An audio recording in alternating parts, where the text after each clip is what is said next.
नमस्कार। श्रावण कृष्ण षष्ठी 2076 मंगलवार 22 जुलाई 2019 प्रातः के 5:30 बजे होंगे।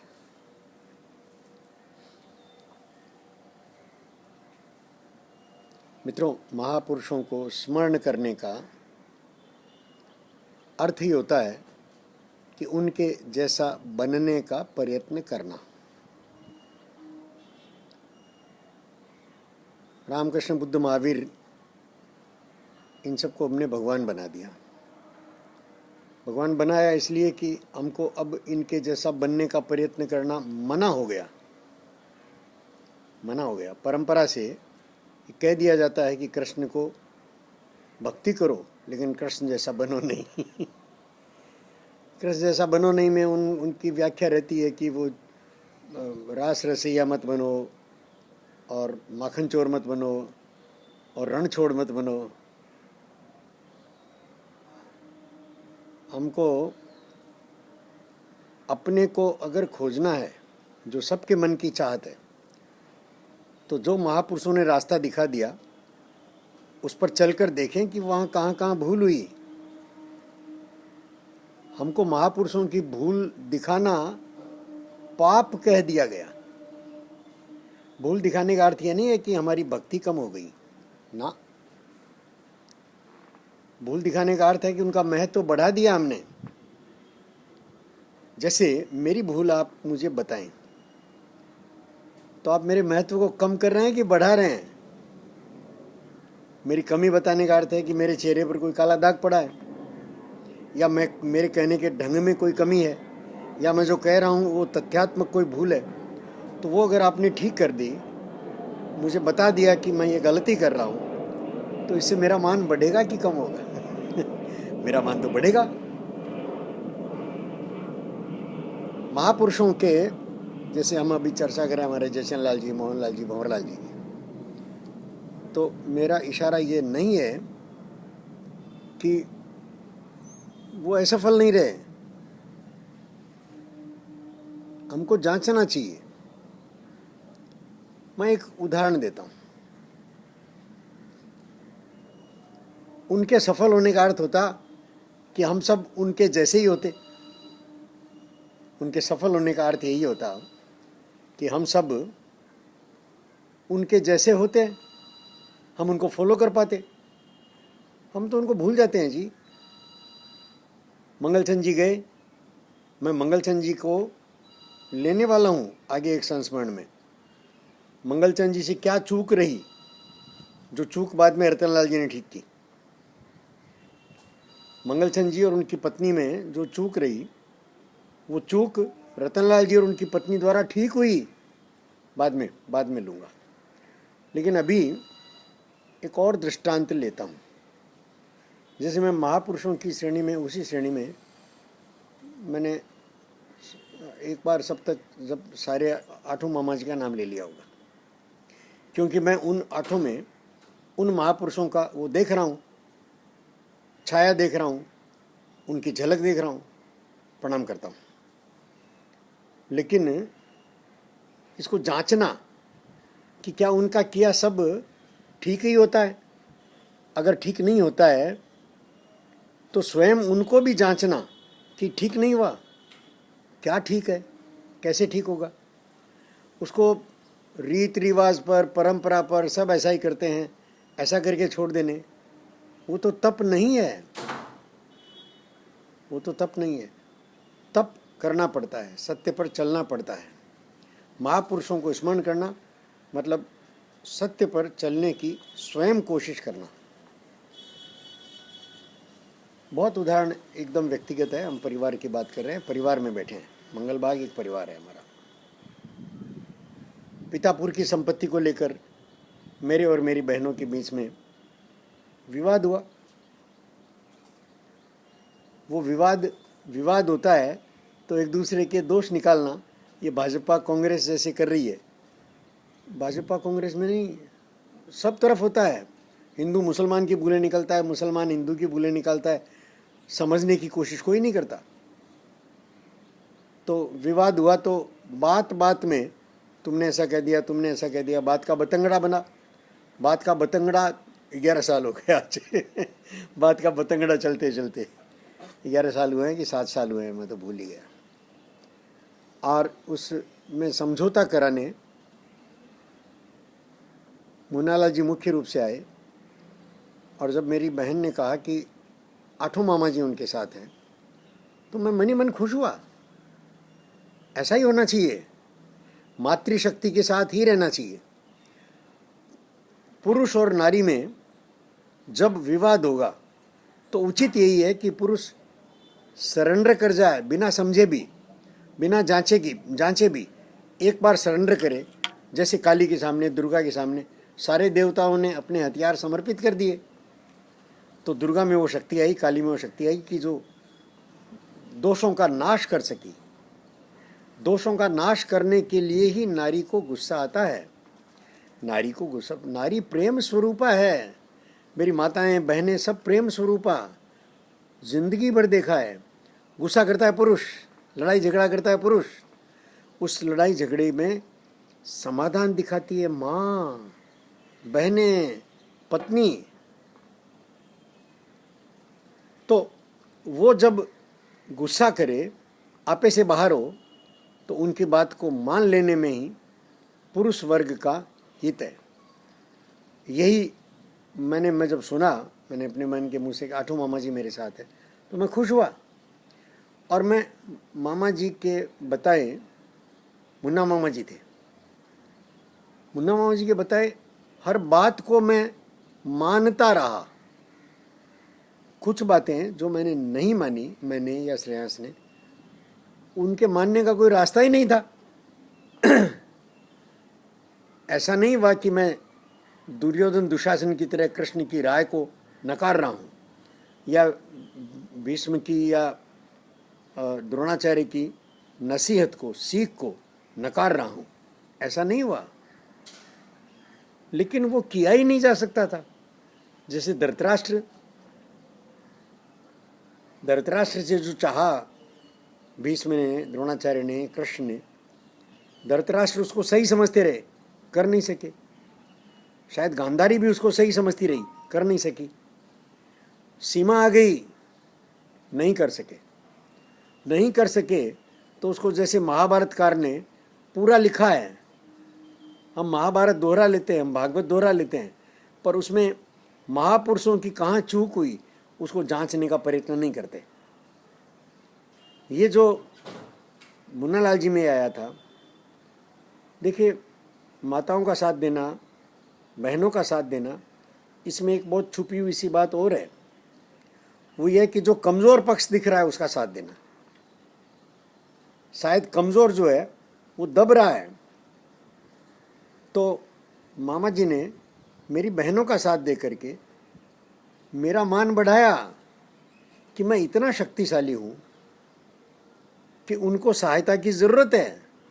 उनकी सहायता में खड़े होना, अब ये बात उनको खराब लग सकती है, क्योंकि आज कोई नारी अपने आप को, नारी शक्तिशाली ज़्यादा होती है पुरुष से, और ये बात वो न माने नारी कि भाई उनकी सहायता की जाए, तो ये ठीक ही है।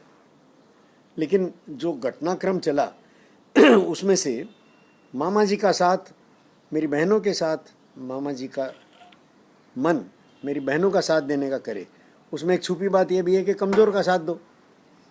जैसे भंवरलाल जी को भेजा गया हमारे घर का निपटारा करने के लिए, घर में कुछ विवाद हो गया था पड़ोसियों से, तो नाना जी ने पड़ोसियों का साथ दिया, जबकि वो जानते थे कि ठीक सही हम हैं, सही भोमराज जी हैं। मैं तो उस समय बहुत बच्चा था, मैं तो उस समय शायद 17 साल का रहा हूँगा, 17-18 साल का था। तो मेरे और दादी जी, मैं और दादी जी थे, और पूरे मोहल्ले का विरोध हो गया था। और तो निपटारे के लिए बाबूजी ने नाना जी को भेजा। नाना जी ने हमारे पड़ोसी को गले लगाया, और वो जो चाहा वो सारा मेरे पिताजी को कहा कि वो कर लो, वो जो चाहता है वो कर लो। नहीं होना था, नहीं हुआ समझौता। लेकिन इस क्रम में मुझे उस पड़ोसी का प्रेम मिला, दोस्ती मिली, वो जो कभी नहीं हो सकता था, जो कभी नहीं हो सकता था।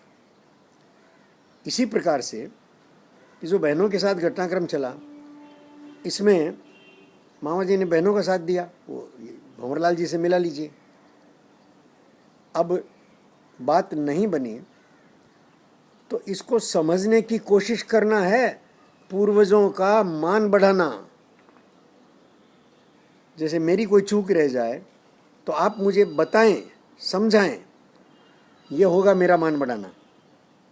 बिल्कुल वैसे ही और बड़ों की कोई चूक रह गई हो तो उसको सही ढंग से समझना और चीज़ों को फिर आगे बढ़ाना, ये हमारा दायित्व है।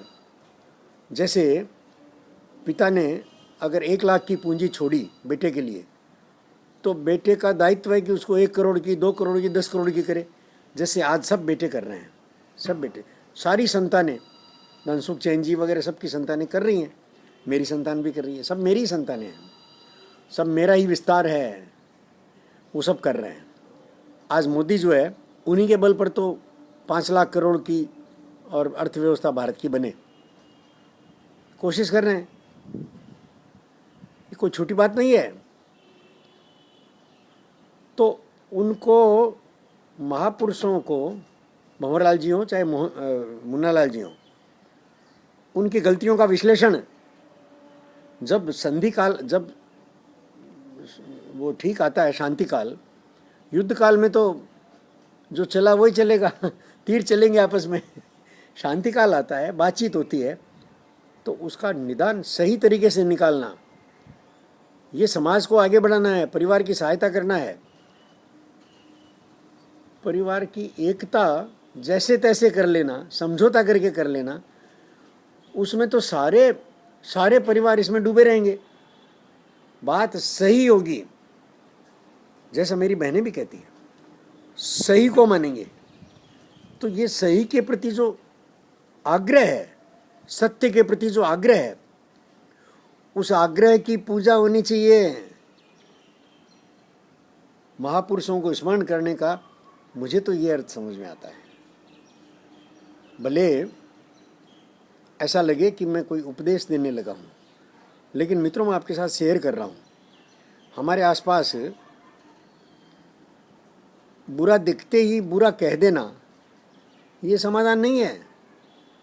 अपने किसी परिवारीजन में कोई गलती दिखती हो तो पहले ये देखना कि कहीं मेरी चूक तो नहीं रही है इस पूरे क्रम में। दिख जाएगा, जैसे 1 उंगली उठाई तो 3 उंगली अपनी तरफ आती है, 4 अपनी तरफ आती है, 1 उंगली दूसरी तरफ जाती है, या अंगूठा समेत 3 उंगली अपनी तरफ आती है। तो एक गलती उसकी देख रहे हैं तो 4 हमारी होगी। 4 में से कितनी ठीक हो सकती है, पहले ये कोशिश करना। और इस कोशिश में ही वो जो उंगली है वो अपने आप झुक जाएगी, बंद हो जाएगी जी। वो जो उनकी तरफ है वो अपनी तरफ आ गई। तो सारे के सारे दोष जो हैं वो पहले अपने में देखना। इस देखने के क्रम में समय मिल जाता है, झगड़ा बच जाता है। ये समय मिलता है तो समाधान की, मेरी गलती ये रही कि मैंने वो वेट नहीं किया, अपनी गलती नहीं देखी, धनुष बाण उठा लिया, तीर छोड़ना शुरू कर दिया। मेरा ऐसा मुरु जी के साथ भी हुआ। ये तीर चलाना उनके मेरे साथ बराबर चला। अब युद्ध में कौन जीता कौन हारा इसका तो दोनों ही हारे। ये खेल ऐसा है, जीवन का खेल ऐसा है, या तो दोनों जीतेंगे, विन विन गेम है, या दोनों हारेंगे। लड़ाई में कौन जीतता है जी? हिंदुस्तान पाकिस्तान लड़ेगा, जो हारेगा वो बर्बाद हो जाएगा, जो हारेगा वो बर्बाद हो जाएगा, और जीतेगा वो भी अंततः देखेगा कि कुल मिलाकर तो नुकसान ही है। किसी भी युद्ध में, किसी भी लड़ाई में दोनों तरफ नुकसान है। कम ज़्यादा का सवाल है, कम ज़्यादा नहीं होता है। जो हारा है ना वो बदला लेगा, अपना समय आएगा तो बदला लेगा। हिंदू मुसलमान क्या कर रहे हैं, हिंदुस्तान पाकिस्तान क्या कर रहे हैं? हमारे पूर्वजों ने ये देखा, भंवरलाल जी ने ये देखा कि नहीं, पड़ोस के साथ रहना है। महात्मा गांधी ने भी यही देखा कि नहीं, मुसलमान यहीं रहेगा, जाएगा कहाँ। नरेंद्र मोदी भी यही देख रहा है कि जो 30-40 करोड़ मुसलमान हैं जाएंगे कहाँ, यहीं रहेंगे।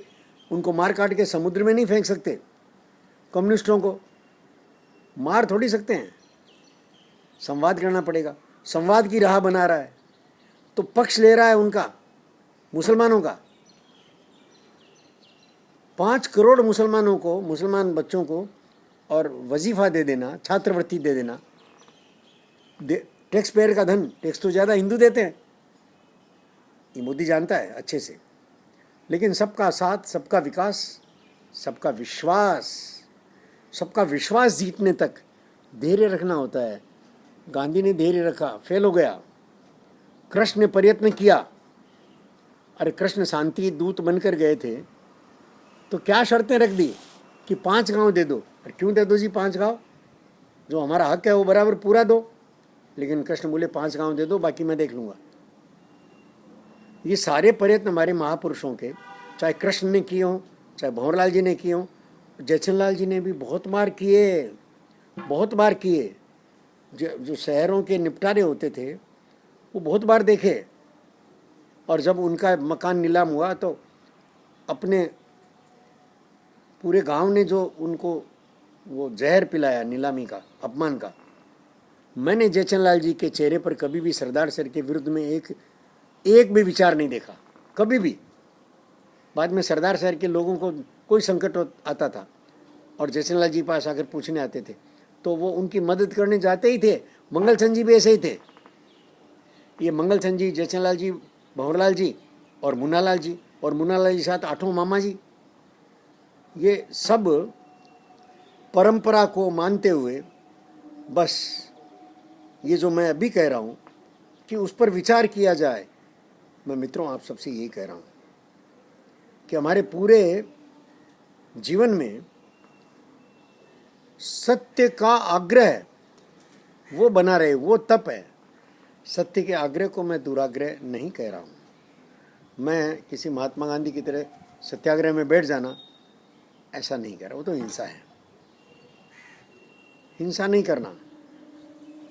सत्य का आग्रह मतलब अपनी भूल को समझने की पहले कोशिश करना। अपनी भूल को समझने की कोशिश में समस्या हल होती हुई दिखती है, इंसान आगे बढ़ता है, परिवार सुख पाता है। अब बेटे और पिता के बीच में झगड़ा तो चलता ही रहता है। हाँ, इसी को हम जनरेशन गैप कह देते हैं। इसको समझने की कोशिश है मेरा ये प्रयत्न, जो मैं संस्मरण कहने का उठाया हूँ। आज लगभग 19वां या 18वां 19वां 20वां है, तो ये चलेगा। अभी और महापुरुषों के और कई गुणों को मुझे कहना है मित्रों, बांटना है आपके साथ। लेकिन इसका अर्थ ये नहीं है कि हम उनकी भूलों को देखें भी नहीं, कहें भी नहीं। मेरी कोई भूल हो जरूर कहें, आप सब कहें। संस्मरण बांटने का अर्थ ये कहानियां अतीत की नहीं है, ये वर्तमान है, हमारे सामने घटा हुआ। हम में से कई लोग इसके गवाह हैं, उसको वो देख पा रहे हैं। मैं अपनी भूल नहीं देख पा रहा हूँ, वो तो देख पा रहे हैं। वो बताएं, कहें, बात करें। जैसे मैंने वो किताब लिखी उत्कर्ष और अंत, मैंने तो कभी नहीं कहा कि मैंने सारा सच लिखा है। मैं कह रहा हूँ मैंने जो प्रश्न उठाए हैं उस पर संवाद करो, बात करो। पढ़ना ही नहीं चाहते, किनारा कर लेते हैं, कह देते हैं कि इस पचड़े में कौन पड़े, कौन दुश्मनी पाले। ऐसे नहीं चलता, दुश्मनी नहीं पाली जाती। अभी भी मित्र हैं मेरे, मेरी बहनें मेरा भला चाहती हैं। मामा जी, मुन्नालाल जी मेरा भला चाहते हैं। हालांकि मैंने उनको कह दिया शकुनी मामा, कह दिया। मैंने जब तीर चलते हैं तो लड़ाई तो पूरी जीतने के लिए करूँगा ना। मैंने उनको कहा शकुनी मामा, लेकिन अभी भी मैं जानता हूँ कि उनसे अच्छा मित्र ढूंढना मुश्किल होगा। और सारे मामा जी मेरे मुझे प्यार करते हैं जी, जिंदगी भर प्यार किया, आदर किया, सम्मान किया। मैं उनसे उम्र में बड़ा हूँ। सब कहते हैं कि मैं प्रणाम करना बंद कर दूँ, सब कहते हैं। आदर है ना उनके मन में। अगर मैं उनके द्वारा दिखाए गए दोषों को नकारता हूँ तो मैं आदर को भी नकारता हूँ। सिक्के के दो पक्ष हैं। अगर मैं कहता हूँ कि एक तरफ से खोटा है, मुझे नहीं चाहिए, तो दूसरी तरफ जो खरा है वो भी नहीं मिलेगा। ये जीवन है, ये समग्र एक साथ है, सब साथ है, हम सब साथ साथ हैं बंधुओं। हमारा साथ साथ होना हमारे जन्मों का पुण्य है, हमारी अपनी मांग है। हमने जन्मों तक तपस्या की, तब मंगल बाग से हमारा जुड़ा हुआ ये मंगल परिवार जो है, ये विस्तार इसका क्रमशः आज जैसे 100 सदस्य हैं, वो बढ़ें, वो ये सब जानें, वो देखें, सुने, समझें। इससे विस्तार होता है परिवार भाव का। मेरे कई दूसरे मित्र जो मंगल परिवार के सदस्य नहीं हैं, वो मेरे ये वीडियो देखना और फैलाना चाहते हैं। अब मुझे अनुमति दी है एडमिन ने, मूल जी ने, कि हाँ, जो देखना चाहते हैं मैं उनको दिखाने की व्यवस्था अलग से कर सकता हूँ। ग्रुप का मेंबर उनको नहीं बनाया जाएगा। अच्छी बात है। उन्होंने, मैं पूरा समझूं कि न समझूं, पूरा मानता हूँ, ज़रूर मानता हूँ। आप आश्वस्त रहें, मुझे अपना बनाए रखें। मैं आपका हूँ, प्रयत्न कर रहा हूँ। मेरे जीने का ढंग अलग है तो मुझे भी सहना पड़ेगा, आपको भी सहना पड़ेगा, क्योंकि हम सब साथ साथ हैं। मेरा दुख आपका दुख है, मैं जानता हूँ। प्रणाम करता हूँ।